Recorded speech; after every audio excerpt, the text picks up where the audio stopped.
Disparition mystérieuse de Delphine Jubilard, une infirmière de 33 ans. Delphine, c'est Madame Tout-le-Monde, et personne ne comprend que Madame Tout-le-Monde se volatilise à 10 jours de Noël. Delphine Jubilard, elle n'a aucune raison de disparaître. Jamais elle ne serait partie toute seule. C'est le point d'interrogation et c'est le début d'une étrange affaire. Les fouilles, les recherches se sont multipliées en vain. C'est vraiment quelque chose de très très dur pour nous à vivre actuellement. Delphine va s'inscrire sur un site de rencontres extra-conjugales.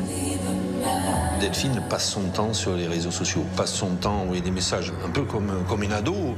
Il soupçonne quelque chose, pense qu'elle a quelqu'un, qu'elle a une relation. Dans ce dossier, on n'a pas de corps, on n'a pas d'arme de crime, on n'a pas de scène de crime, on n'a pas de sang. Quand on veut voir quelqu'un comme un coupable, il suffit de le regarder comme un coupable. Et il a une gueule de coupable. Il est tatoué, et il fume des joints, et il est mal rasé. Cédric Jubilard a un côté un peu bad boy. C'est pas forcément quelqu'un qui est très sympathique. Il y a clairement un délit de sale gueule. On est sur un dossier qui est hyper médiatisé, nationalement. Cette ambiance de doute, elle génère une curiosité effrénée de la presse pour cette histoire, parce que c'est un feuilleton. Ce qui est sûr, c'est que cette affaire n'a pas encore révélé tous ses secrets. Il peut encore y avoir des coups de théâtre, de nouvelles révélations.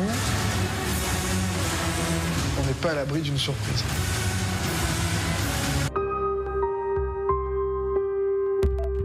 C'est le début de l'hiver. Le froid s'est abattu sur cette petite localité de province.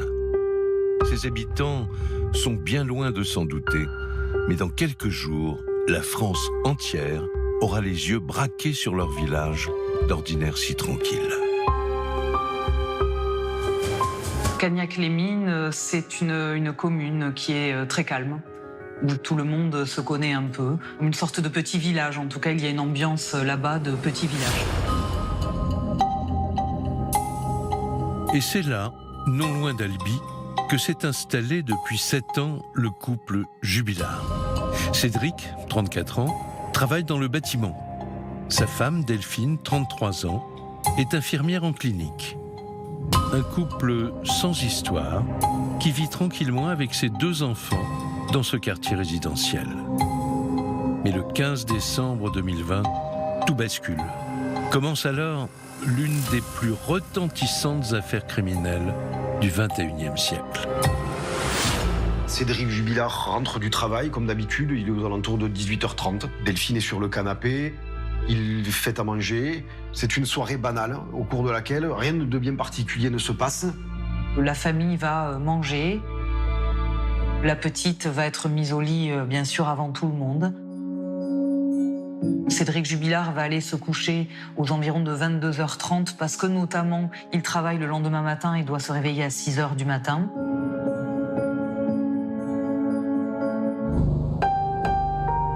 Mais en pleine nuit, vers 3h45, Cédric se réveille en sursaut.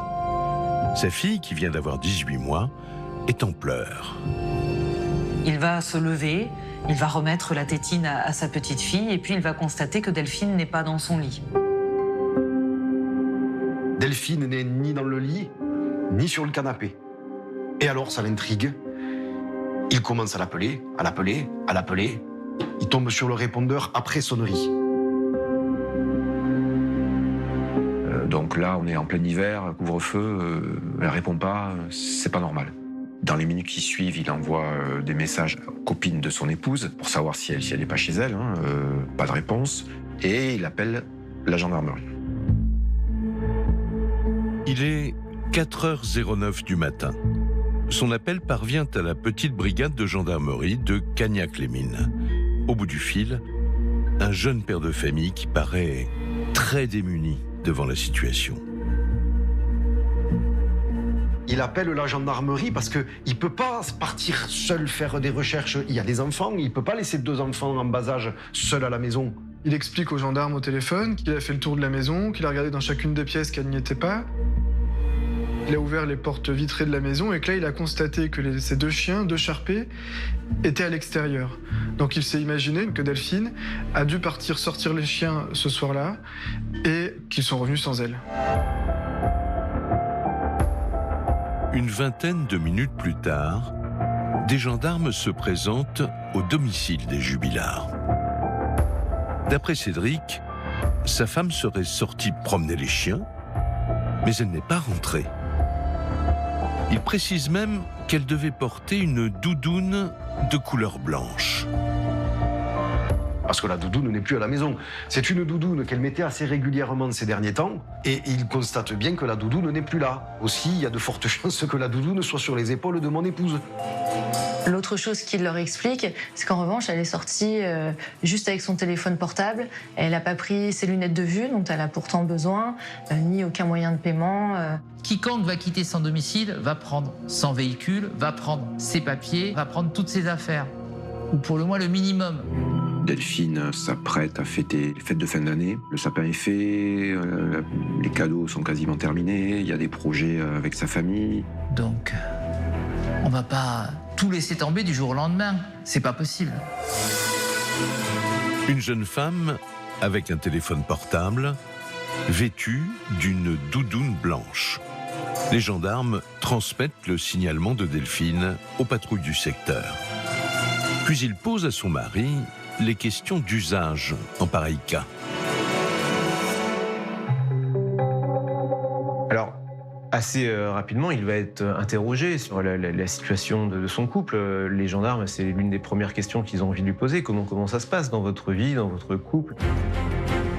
Cédric leur répond en toute franchise. Malgré les apparences, il reconnaît que son couple traverse une mauvaise passe. D'ailleurs, dit-il, Delphine dort dans le canapé depuis quelque temps. Les gendarmes s'interrogent. Serait-elle partie pour fuir cette tension dans le foyer ? Ils ont devant eux un Cédric Jubilard qui est effondré, dont ils disent qu'il est extrêmement anxieux, extrêmement angoissé. Et en même temps, ils ne trouvent pas de scène quand ils arrivent. Il n'y a pas de scène de violence dans la maison, il n'y a pas de scène de lutte. Il n'y a pas d'objet par terre, il n'y a pas sur Cédric, il n'y a pas de blessure apparente. Le mari est catégorique. Il n'y a pas eu de dispute entre eux durant la nuit. Mais les gendarmes passent tout de même la maison au peigne fin. Y aurait-il sur place des traces d'une quelconque altercation au sein du couple ? À 11h, les techniciens d'identification criminelle reviennent, en présence des gendarmes primo-intervenants. Et à ce moment-là, il y a un PV de gendarmerie qui indique la chose suivante. Pas de traces de lutte, pas de traces de nettoyage, pas de traces de sang, pas de traces biologiques. Il n'y a absolument rien.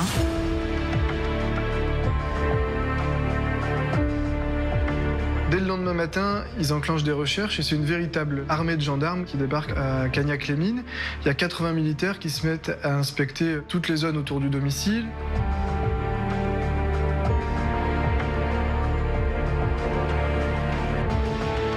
Ces gendarmes vont faire le tour de la commune pour essayer de trouver trace de Delphine Jubilard, pour la simple et bonne raison que Cédric n'a pas pu le faire dans la mesure où il a les 2 enfants à la maison.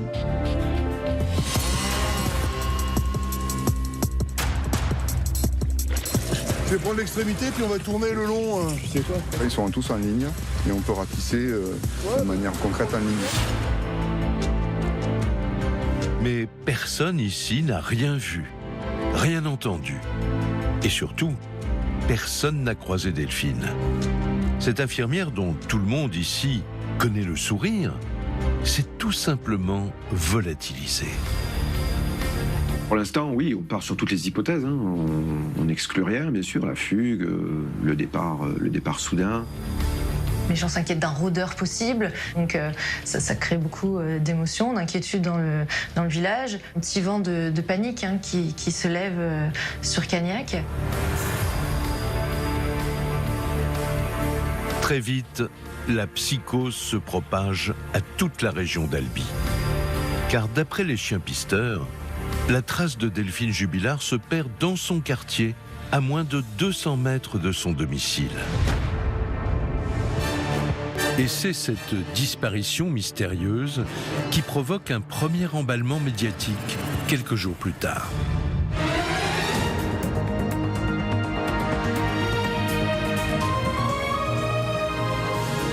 Le mystère et l'inquiétude dans un village du Tarn. Depuis près d'une semaine, une jeune mère de famille est portée disparue. Elle serait sortie de chez elle en pleine nuit sans qu'on sache vraiment pourquoi.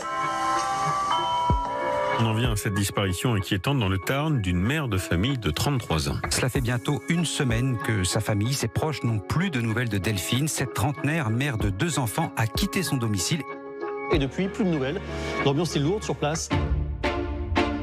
Les recherches se poursuivent depuis 6 jours maintenant.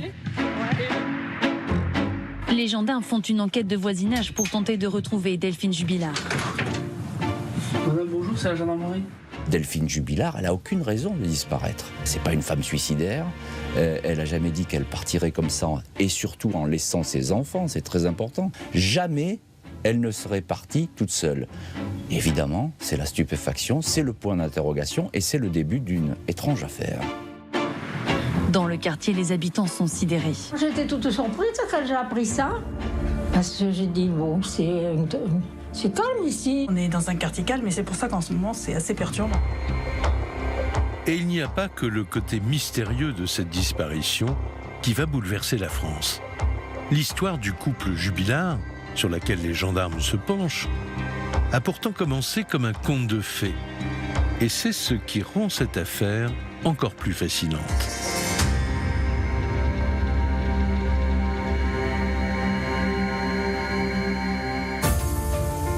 Dans ce quartier de Cagnac-les-Mines, voilà bien longtemps que ce couple, âgé d'une trentaine d'années, fait partie du paysage. Des personnes qui sont allées s'installer à Cagnac-les-Mines, notamment en raison du fait que l'immobilier y est moins onéreux qu'à Albi. Ils ont suivi le cheminement classique des couples amoureux, c'est-à-dire on s'installe ensemble assez rapidement. Entre Cédric et Delphine, une histoire d'amour déjà ancienne. Et pour cause, leur rencontre remonte à 2006, une époque où l'un et l'autre sont tout juste majeurs. Ils ont à peine 18 ans. Ils se rencontrent lors d'une soirée chez une amie qu'ils ont en commun. Alors il y a de l'alcool, ça fume un peu, ça danse, tout le monde s'amuse. Et Delphine flash directement sur Cédric. Cédric Jubilard, c'est un physique un peu passe-partout, mais un homme qui est extrêmement vif, extrêmement jovial, qui a le contact assez facile. Delphine éprouve une irrésistible attirance envers Cédric. Difficile pour elle de ne pas être séduite par son tempérament enjoué et insouciant. C'est quelqu'un qui est amusant, Cédric. Il a un côté fêtard, il a un côté touchant. Il a ce côté enfant aussi en lui. Sincère et brut de décoffrage, quoi. C'est-à-dire que quand il a quelque chose à dire, il n'hésite pas, il ne prend pas de gants. Voilà, il n'y a pas de filtre chez lui. Un peu immature, on va pas se mentir. Un peu immature. Mais une personnalité qui est attachante. Delphine s'y est attachée. Delphine tombe éperdument amoureuse de Cédric. Et lui n'est pas insensible au charme de cette jeune fille si rayonnante. Delphine, c'est une personne solaire. C'est une très jolie jeune femme. Aux longs cheveux châtains, elle est grande, élancée, et en fait, elle est craquante, quoi, comme nana. Elle est d'un style relativement classique. Il y a une attraction réciproque. Il y a quelque chose, il y a effectivement une attraction. Ils ne se ressemblent pas du tout. Et très rapidement, malgré leurs différences, leur décision est prise. Alors qu'ils sortent tous les deux de l'adolescence, Cédric et Delphine font le choix de ne plus se quitter. C'est leur première histoire d'amour et ils vont rapidement s'engager dans cette relation amoureuse de manière très sérieuse. Tout de suite, les deux ont envisagé une vie de couple et tout de suite, les deux se sont donné les moyens pour que cela fonctionne. Delphine est alors sur le point de terminer ses études d'infirmière. Quant à Cédric, il vient d'entrer dans la vie active comme ouvrier plaquiste et peintre en bâtiment. Cédric a suivi une scolarité jusqu'au CAP, puisqu'il a obtenu un CAP dans le bâtiment. Puis ensuite, il a enchaîné quelques petits boulots. C'est quelqu'un qui travaille régulièrement, qui est ponctuel, qui est rigoureux dans son travail, assez perfectionniste. Même, il prend du temps pour finir et bien finir son travail. Une situation stable qui permet au jeune couple de s'installer sous le même toit. Cédric est sûr de l'amour qu'il porte à Delphine. Alors, à la fin de l'année 2011, il décide de franchir un cap. Quand il a demandé Delphine en mariage, il l'a invité à un dîner romantique au restaurant. Il a demandé au chef cuisinier d'écrire « Veux-tu m'épouser » sur le gâteau pour la fin du repas. Donc quand le serveur apporte le gâteau devant Delphine, elle est hyper émue et tout de suite elle lui dit oui, quoi. Elle veut l'épouser. Un mariage inoubliable. 2 enfants naissent de leur union, un garçon puis une petite fille. Pour Delphine, c'est un véritable conte de fées qui commence. D'autant qu'elle travaille désormais comme infirmière dans l'une des cliniques les plus réputées d'Albi. Elle s'occupe des malades qui sont d'abord malades des poumons, puis ensuite des personnes qui sont en fin de vie. C'est quelqu'un qui est très apprécié, dynamique. Elle gère à la fois son activité professionnelle d'infirmière et elle travaille de nuit pour pouvoir gérer la journée, la vie de ses enfants. Son métier peut être très difficile et ça peut être dur psychologiquement pour elle, mais elle s'accroche parce qu'elle sait que son travail a de l'importance pour ses patients. À la clinique, Delphine, que l'on voit ici sur cette vidéo, est la joie de vivre incarnée. Son sourire fait le bonheur de ses collègues et surtout de ses patients. Notamment au cours de l'année 2020, cette période de Covid que tout le monde a vécu et que les personnels soignants, dont faisait partie Delphine, ont investi hein, des heures et des heures, des nuits et des nuits. C'est quelqu'un qui a le cœur sur la main, qui est très tourné vers les autres, qui cherche toujours à aider ceux qu'elle croise et qui apporte du bonheur autour d'elle, tout simplement. Le portrait de la jolie infirmière dévouée fait la une des médias. La France tombe immédiatement sous le charme et sa personnalité fascine la presse. Cette affaire elle est intéressante dans le sens où Delphine, ça pourrait être notre voisine, notre cousine, notre amie. Ça pourrait être la maman qu'on croise en allant chercher nos enfants à la sortie de l'école ou le matin en les ramenant justement. Ça pourrait être l'infirmière qui nous soigne. Elle a un prisme de personnalité qui fait que tout le monde peut s'identifier d'un côté ou de l'autre. Et on a envie de retrouver cette femme, parce que le portrait qui en est fait, il est extrêmement touchant. Un mari et 2 jeunes enfants âgés de 6 et 1 an, et ce métier qui lui convient tant.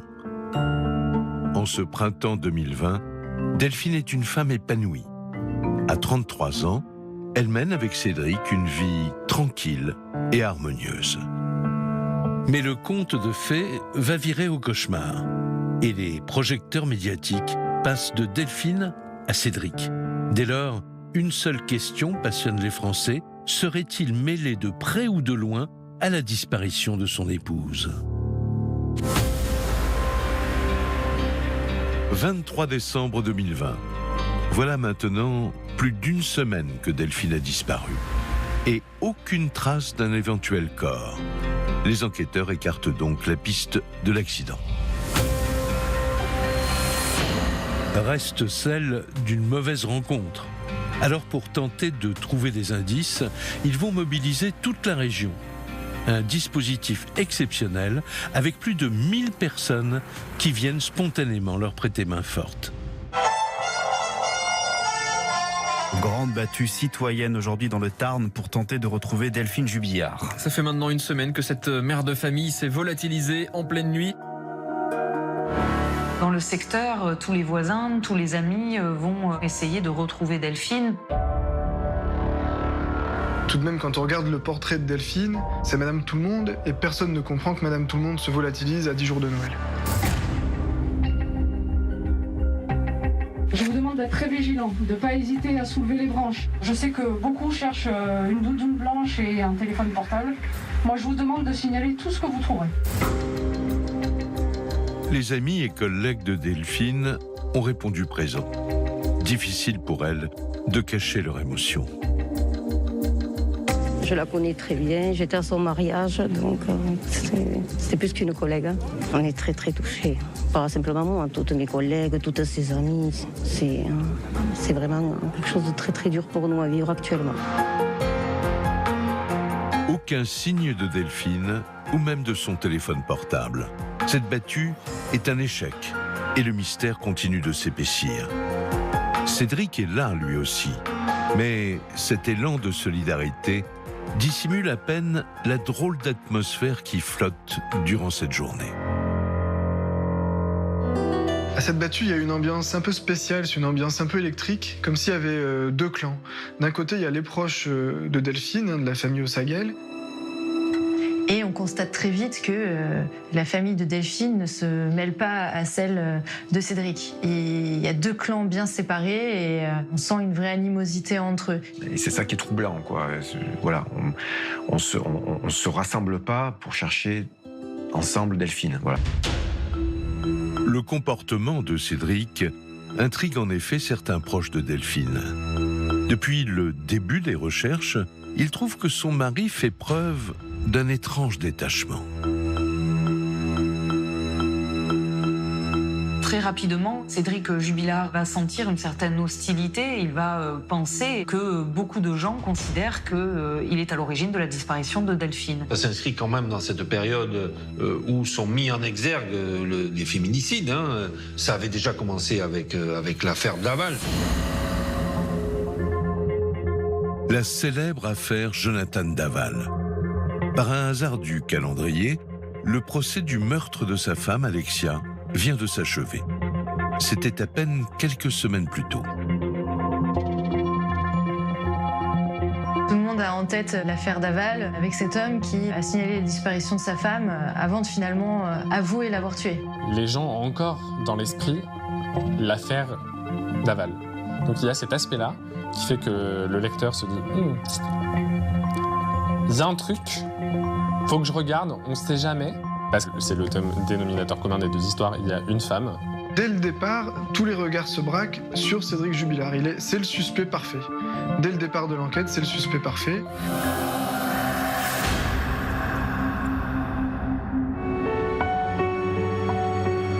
Des suspicions renforcées par l'attitude de Cédric, qui n'a rien de celle d'un mari éploré. Il célèbre les fêtes de fin d'année comme si de rien n'était, avec ses enfants. 2 jeunes enfants, pourtant privés de leur maman depuis 10 jours déjà.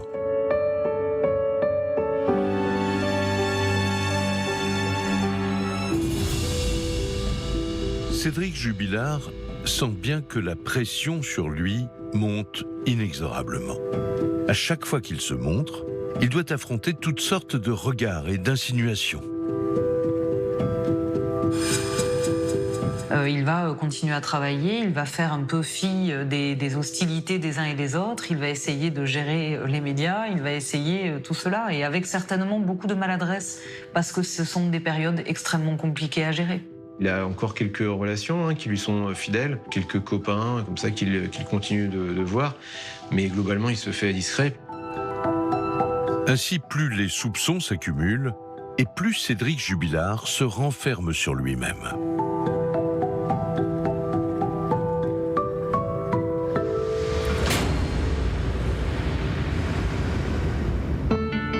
Affecté par ces rumeurs qui le poursuivent, il fait appel à maître Jean-Baptiste Allary, un avocat pénaliste très réputé au sein du barreau d'Albi. Je lui prodigue des modestes conseils sur ce qu'il faut faire, ce qu'il ne faut pas faire, ce qu'il faut dire, ce qu'il ne faut pas dire, est-ce qu'il faut aller dans la presse, est-ce qu'il faut parler aux médias. Moi, initialement, j'avais dit un peu naïvement, écoutez, monsieur Jubilard, ça va se calmer. Malheureusement, pour Cédric Jubilard, la pression qu'il subit depuis plus de 2 semaines n'est pas prête de s'apaiser. Bien au contraire. La presse se focalise désormais sur Cédric, ses habitudes, sa vie quotidienne. Il est en permanence sous le feu des projecteurs. D'entrée, Cédric Jubilard, on va dire qu'il a mauvaise réputation. C'est pas un homme qui travaille beaucoup, en tout cas il a des petits jobs d'intérimaire. Cédric Jubilard a un côté un peu bad boy, une démarche un peu de cow-boy. C'est quelqu'un qui serait même plutôt grande gueule. C'est-à-dire, c'est pas quelqu'un qui se laisse marcher sur les pieds, il a le verbe plutôt haut. Donc, c'est pas forcément quelqu'un comme ça, de prime abord, qui est très sympathique. Quand on veut voir quelqu'un comme un coupable, il suffit de le regarder comme un coupable. Et il a une gueule de coupable. Il est tatoué, et il fume des joints, et il est mal rasé. Il y a clairement un délit de sale gueule. Presse écrite, radio, télévision, de nombreux journalistes affluent vers la région d'Albi. Surtout en ce début d'année 2021, où la piste Cédric Jubilard prend une tournure spectaculaire. Car un nouveau rebondissement va faire la une des médias. Nous vous avons parlé dans nos journaux de la disparition mystérieuse de Delphine Jubilard, une infirmière de 33 ans habitant près d'Albi. De nouvelles fouilles ont débuté hier à son domicile avec des moyens exceptionnels. Cagnac-les-Mines, le 6 janvier. Voilà déjà 3 semaines que la jeune femme ne donne plus signe de vie. Faute d'indices, les enquêteurs reprennent tout à zéro et décident de sortir les grands moyens. Et si en réalité, Delphine n'avait jamais quitté cette maison ? À ce moment-là, les gendarmes se demandent s'il n'y a pas pu avoir une scène de violence à l'intérieur de la maison et que finalement Cédric les fait disparaître et les, pourquoi pas, mis à l'intérieur d'un mur sous une dalle de béton. Ils savent que Cédric Jubilard travaille dans le bâtiment, donc forcément, ils sont un peu plus précautionneux. Il va y avoir des investigations pour sonder les murs, vérifier s'il n'y a pas des pièces secrètes. Donc il va y avoir des perquisitions et des investigations dans cette maison qui va lui être restituée. Cédric, lui, se montre très coopératif avec les hommes de la gendarmerie. Le bilan de cette opération est sans appel. Toujours aucun indice et pas l'ombre d'une trace de sang. Mais ce que Cédric ignore, c'est qu'ils le suivent à la trace 24 heures sur 24. Les enquêteurs de la section de recherche de Toulouse sont dans une course d'attente, quelque part. D'où la nécessité de baliser sa voiture et de le placer sur écoute. Les enquêteurs attendent le faux pas de Cédric, qui dise quelque chose au téléphone, l'incriminant qu'avec sa voiture il aille quelque part, les mettant sur la piste de Delphine. Ils le surveillent constamment. Et ils ne sont pas les seuls. L'engouement des Français pour cette affaire dépasse les médias traditionnels. Sur les réseaux sociaux aussi, c'est l'emballement. De plus en plus d'internautes passent l'affaire au crible. Sur les réseaux, il y a des groupes, Facebook notamment, qui se constituent pour poursuivre, commenter l'affaire Jubilard. Mais il y a aussi des espèces de groupies qui sont attirées par ce profil un peu étrange, comme des femmes ont pu être attirées par des tueurs en série aux États-Unis et les contacter en prison, par exemple. Cédric Jubilard, ça lui plaît d'attirer toutes ces femmes. Là, d'un seul coup, il y a plein de femmes qui le contactent, il en joue. Cédric s'adonnerait ainsi au jeu de la séduction. Une rumeur lui attribue même une brève liaison sentimentale, alors que sa propre femme a disparu. Voilà qui intrigue beaucoup la gendarmerie. La clé du mystère se cacherait-elle dans l'histoire intime du couple Jubilard? Le principal suspect est le mari, donc on ne veut pas éveiller trop les soupçons sur lui. On ne veut pas que des infos importantes fuitent dans la presse parce que ça peut nuire à l'enquête forcément. À ce moment-là, on a l'impression que l'enquête s'enlise, mais en réalité, les gendarmes sont en train de travailler en profondeur sur la vie du couple Jubilard. Et là, ils vont découvrir beaucoup de choses très importantes.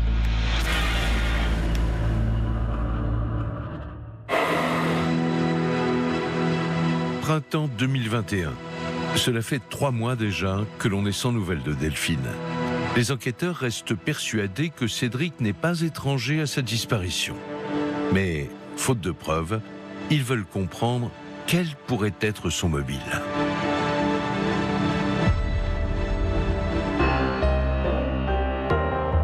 C'est là qu'ils se penchent de nouveau sur la maison du couple. Elle avait été expertisée de fond en comble sans aucun résultat. C'est ici, à Cagnac-les-Mines, que Delphine voulait voir édifier la villa de ses rêves. C'est aussi un aboutissement que de faire construire cette maison. Et donc, ils vont décider, il y a 7 ans maintenant, d'acheter un terrain et de construire cette maison. C'était une volonté aussi partagée par Cédric. Cédric travaillait dans le bâtiment. Donc à partir de là, il a voulu lui construire une belle maison avec une piscine, avec les enfants, les chiens, la belle vie. Selon leur entourage, c'était du moins la promesse faite par Cédric à Delphine. Sauf qu'au fil du temps, les travaux d'aménagement auraient pris énormément de retard. Si l'intérieur est équipé de tout le confort moderne, l'extérieur, lui, n'a jamais été achevé. Elle dénote un petit peu cette maison, parce que toutes les autres ont le crépi, celle-là c'est la seule en briques. Une fois que les murs sont posés et que le toit est posé sur la maison, le chantier s'arrête là. L'intérieur n'est pas terminé, il doit y avoir un chauffage au sol, les tuyaux sortent encore aujourd'hui du carrelage sans avoir été recouverts. Pour la gendarmerie, c'est peut-être la piste à creuser. D'autant que le terrain qui l'entoure n'a rien à envier à la façade. Un bric-à-brac de choses entassées, une espèce de capharnaüm où on retrouve un vélo cassé, un trampoline bancal. Des vieux parpaings qui traînent, de la ferraille, les jouets des enfants, rien n'est rangé et oui, on dirait presque que la maison est abandonnée, quoi. Ce décor de désolation n'a pourtant pas empêché le couple Jubilard de vivre ici pendant plus de 5 ans, même après la naissance de leurs 2 enfants. Quand Delphine rentre du travail et qu'elle a récupéré sa petite fille, elle doit sortir de la voiture, traverser un chemin boueux, grimper des marches. Enfin, c'est un peu le parcours du combattant. Elle doit monter ce que les voisins disent une montée de chèvre, marcher dans la boue quand il pleut. Et ça pèse énormément sur le couple. La maison du couple. Et si c'était le nœud de toute cette affaire, l'élément déclencheur? L'enquête vient de connaître une avancée déterminante.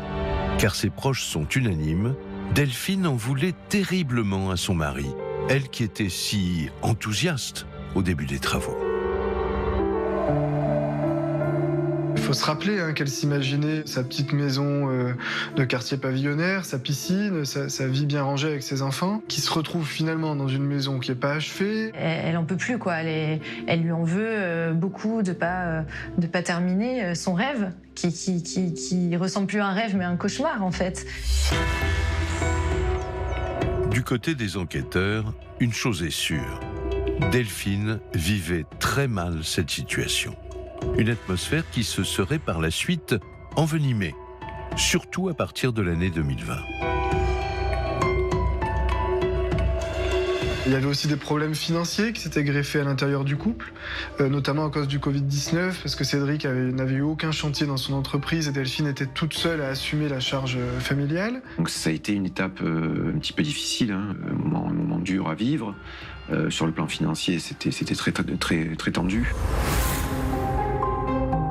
Un chantier qui s'éternise, des difficultés matérielles qui s'amoncellent et ces reproches qui semblent glisser sur son mari. Cédric, visiblement, n'y met pas vraiment du sien. Il avait une propension à fumer du cannabis. Lui, il reconnaît 7 à 9 joints par jour, ce qui fait quand même pas mal. Certains voisins le surnomment le zombie parce qu'il se promène toujours avec sa capuche, fume des pétards sans même se cacher. Il en fume même devant l'école en attendant ses gamins à la sortie. Le fait est, c'est qu'une bonne partie de son salaire, une bonne partie de ses revenus, passait dans l'achat de produits stupéfiants. Ouais. Une addiction que Delphine ne supportait plus. Et ça n'est pas tout. Au fil des auditions, le portrait qui se dessine de Cédric achève de conforter les gendarmes dans leur hypothèse. Petit à petit, Cédric avait pris un espèce d'ascendant malsain à l'intérieur du couple, c'est-à-dire qu'il critiquait énormément Delphine en public, il la rabaissait constamment, lui disant notamment qu'elle savait pas s'occuper de ses enfants, qu'elle savait pas tenir son foyer. Cédric, il a des fois des attitudes qui peuvent choquer, de l'ordre de la violence, mais verbale surtout. Résultat, une ambiance de plus en plus explosive au sein du foyer. C'était moins de 6 mois avant la disparition brutale de Delphine.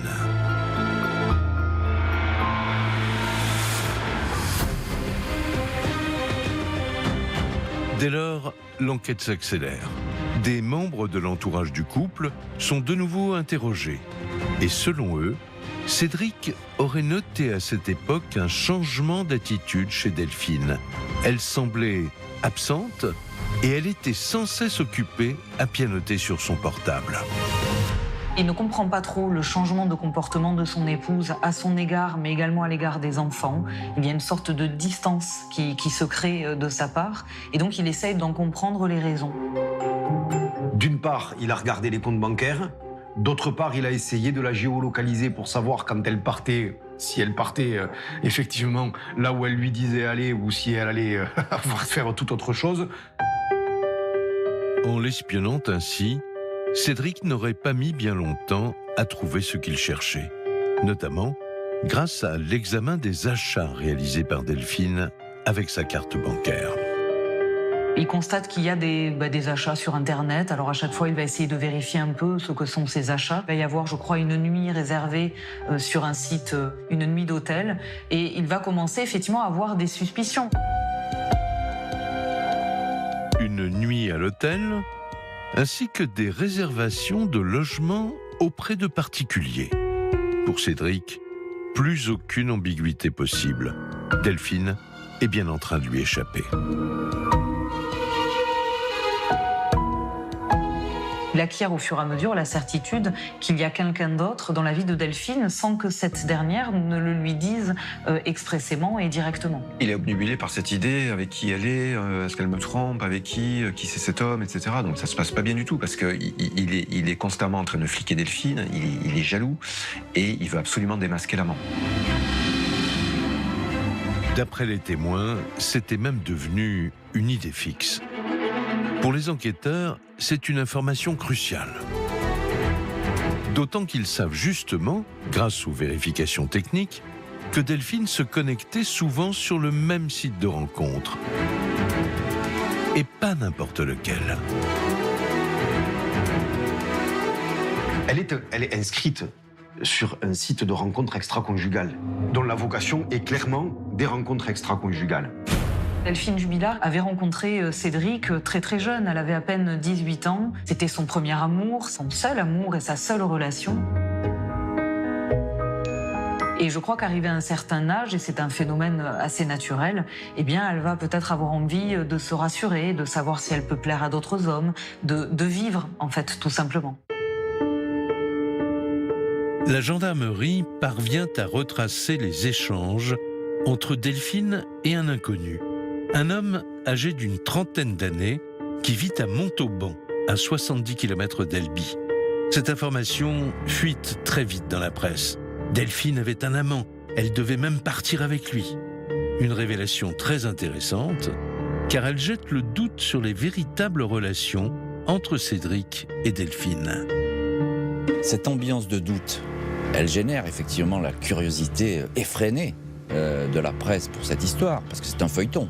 C'est un feuilleton qu'on écrit au jour le jour. Et puis, vice-versa, effectivement, la presse suscite la curiosité avec des titres accrocheurs, avec des émissions qui vont se multiplier, parce qu'encore une fois, on est en plein mystère. Il va y avoir cette relation qui va se créer au début de façon complètement virtuelle et qui va s'emballer un peu comme des adolescents de 15 ans. Très vite, il y a des déclarations qui arrivent alors même qu'on ne s'est pas encore vraiment rencontrés, on ne se connaît pas vraiment. Messages enflammés, déclarations d'amour, les enquêteurs sont stupéfaits. Après quelques contacts virtuels, et sans jamais s'être vus, pour Delphine, tout va très vite. Voilà, il va se créer une relation assez forte entre les deux. Cette relation, elle va s'entretenir, elle va se nourrir à la fois d'échanges, de SMS, et puis de coups de fil, bien sûr. Elle s'épanche sur son quotidien, sur son mari qui ne l'aide pas, sur son couple qui part à volo. Et voici pour les gendarmes le scénario qui se profile. Celui d'un authentique coup de foudre à distance entre Delphine et cet homme qui est lui aussi marié. C'est un homme qui était un peu finalement dans la même situation qu'elle, qui avait aussi un enfant. Par rapport à Cédric, ce sont deux hommes, ce sont deux univers différents. Lui, il travaille dans un grand magasin du côté de Montauban. Et c'est sûr qu'à ce moment-là de sa vie, cet homme apparaît comme étant plus installé dans la vie, plus stable, plus organisé, plus rigoureux et plus rassurant. Plus rassurant, sûrement. Et si cet amant virtuel avait quelque chose à voir avec cette affaire? Il est immédiatement convoqué à Toulouse par les enquêteurs de la section de recherche. Et il se demande si il n'a pas pu faire disparaître Delphine, s'il ne peut pas être mêlé à tout ça. Alors ils vont enquêter, ils vont vérifier son emploi du temps, sa téléphonie. Et dans la nuit du 15 au 16 décembre, il est avec sa femme à son domicile à côté de Montauban et son alibi est vérifié de manière certaine. Cet homme est donc aussitôt mis hors de cause. Mais ce qu'il raconte lors de son audition va encore aggraver les soupçons qui pèsent sur Cédric Jubilard. Car, face aux gendarmes, ce témoin le reconnaît volontiers, son histoire avec Delphine est allée bien au-delà d'une simple relation à distance. Il se voit à peu près trois fois par mois. Il y a un point d'accroche vraisemblablement qui se crée. D'ailleurs, Delphine parle de cette relation en disant « c'est une providence ».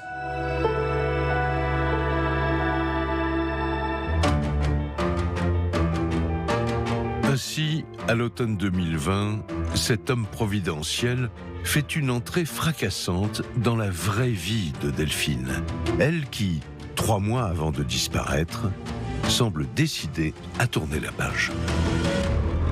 Elle a l'intention de vivre avec son amant, de quitter la maison, de s'installer ailleurs, d'acheter une nouvelle voiture, acheter des meubles. Elle avait contracté un crédit. Donc Delphine s'imagine rompre avec Cédric, quitter la maison et s'installer avec cet homme de Montauban et vivre une vie familiale, enfin la vie familiale dont elle rêvait quand elle était jeune.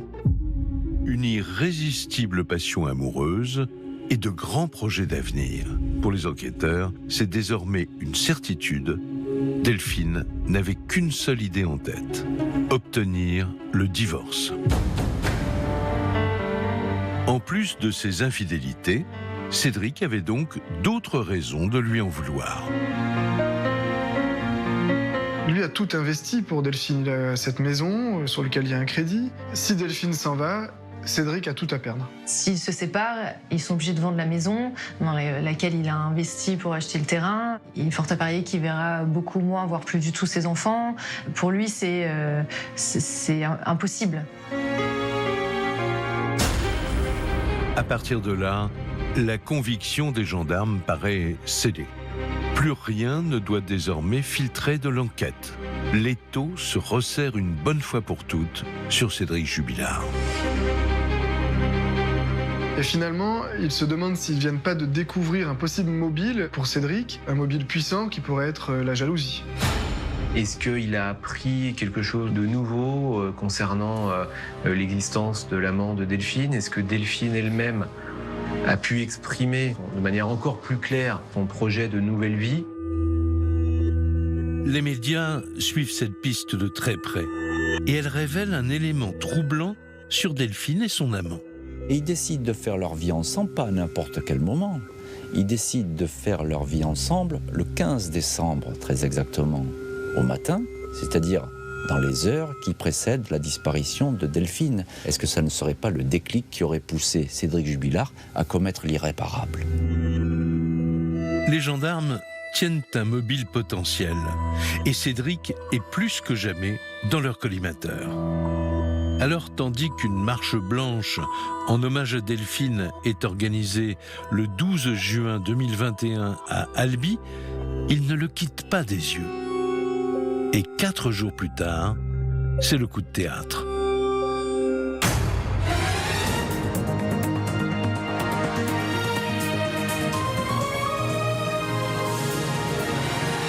Madame, monsieur, bonsoir. Le mari de Delphine Jubilard, 6 mois après la disparition de sa femme, il a été écroué. Aujourd'hui, les enquêteurs ont, vous le verrez, relevé de nombreuses incohérences dans ces témoignages. La nouvelle fait l'effet d'une bombe.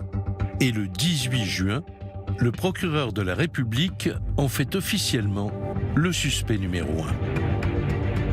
Mesdames et messieurs, Cédric Jubilard a donc été présenté aujourd'hui devant les 2 juges d'instruction co-saisis. Il a été mis en examen pour homicide volontaire par conjoint et il vient d'être placé sous mandat de dépôt. 6 mois après la disparition de Delphine, c'est une véritable onde de choc pour toute la presse qui suit l'affaire. Les rédactions enquêtent et dénichent les éléments nouveaux qui ont poussé Cédric Jubilard en détention provisoire.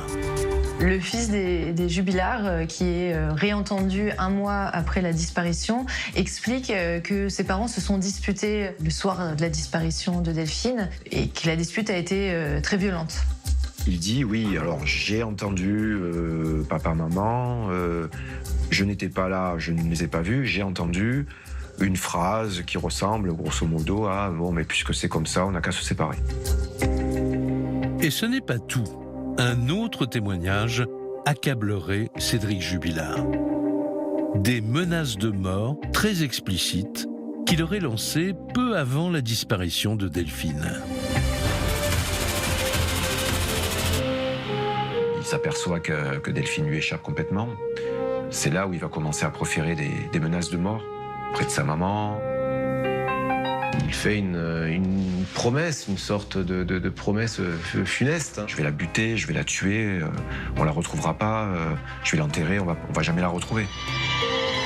Plusieurs fois. À sa mère, à des témoins. Il lui dit à peu près 5-6 personnes. Je vais la tuer et on ne va jamais la retrouver. Des mots très lourds de sens. Les gendarmes insistent. Mais rien à faire. Cédric a réponse à tout. Il les explique comme des mots en l'air, prononcés sous le coup de la colère. Il ne comprend pas qu'on puisse considérer qu'il serait annonciateur de ce qui se serait passé au mois de décembre 2020. Il flanche pas et il ne ment pas. C'est-à-dire que quand on lui a reproché des propos tenus, il les a reconnus. Mais quand on lui a attribué le meurtre de son épouse, il a nié.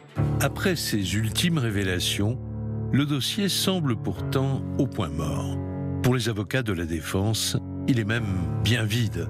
Il ne contiendrait que des indices, mais aucune preuve décisive.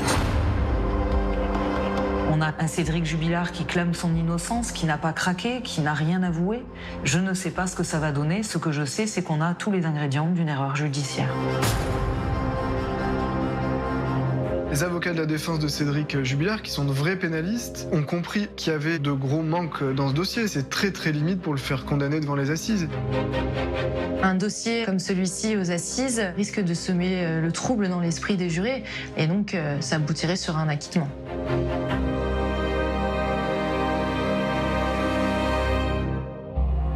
À la cour d'appel de Toulouse, plus aucune information ne filtre sur l'enquête.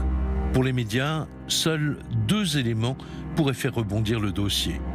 La découverte du corps de Delphine ou des aveux de Cédric. Mais rien ne se passe, du moins jusqu'au mardi 11 janvier 2022, où une nouvelle révélation fait les gros titres.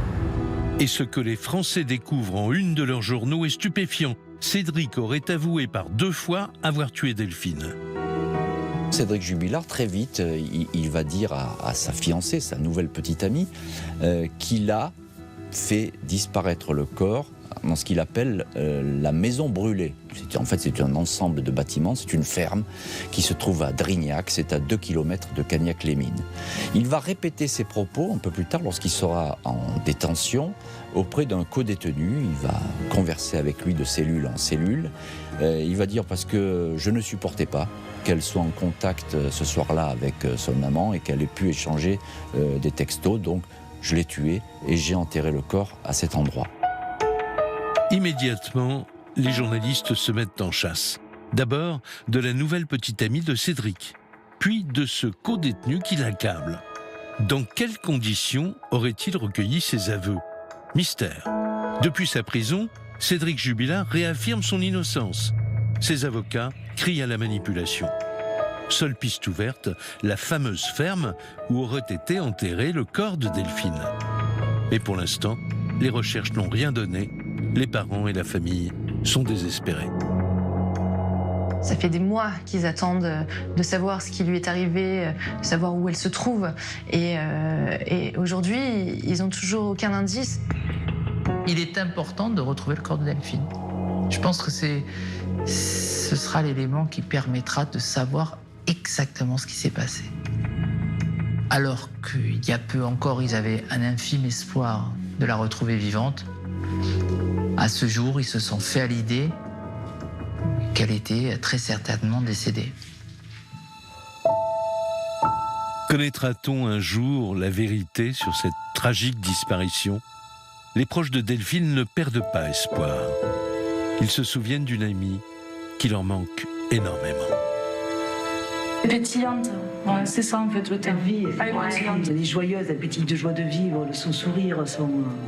Elle met l'ambiance aussi. On s'aperçoit à quel point elle peut manquer. Et je trouve que c'est ça qui est le plus triste, c'est de se dire que...